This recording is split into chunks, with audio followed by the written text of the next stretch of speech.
নাট্যকার বিজন ভট্টাচার্য সম্পর্কে কিছু অজানা তথ্য জানব। যেমন রবীন্দ্রনাথের তিনি ২ টি ছোট গল্পের নাট্যরূপ দিয়েছিলেন।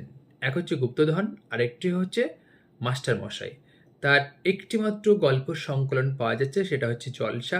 তিনি কয়েকটি উপন্যাস রচনা করেছেন যেগুলো খুবই গুরুত্বপূর্ণ, যেমন জনপদ, সোনালী মাছ আর রানী পালঙ্ক। তিনি কয়েকটি চিত্রনাট্য রচনা করছেন জানেন? নাগিন যেটা হিন্দি, তারপরে হচ্ছে বসু পরিবার, ৭৪.৫ তৃষ্ণা আর ডাক্তারবাবু। শুধু তাই নয়, তিনি কিন্তু অনেক সিনেমায় কিন্তু অভিনয় করেছেন। সেইগুলো একটু আমরা দেখে নিই। যেমন ধরুন 'মেঘে ঢাকা তারা', 'কোমল গান্ধার', তারপরে 'বাড়ি থেকে পালিয়ে', 'পদাতিক', 'যুক্তিতক্ক আর গপ্প', তারপরে 'কমললতা', 'পরিণীতা'। তার কিছু দেশভাগ কেন্দ্রিক বা দেশভাগকে কেন্দ্র করে কিছু তিনি নাটক লিখছেন। যেমন 'গোত্রান্তর', তারপরে হচ্ছে 'জীবনকন্যা', তারপরে হচ্ছে 'চলো সাগরে', আর তারপরে হচ্ছে আপনার 'লাশ ঘুইরা যাউক'। তো এই তথ্যগুলো আপনাদের কেমন লাগলো অবশ্যই একটু জানাবেন। ধন্যবাদ।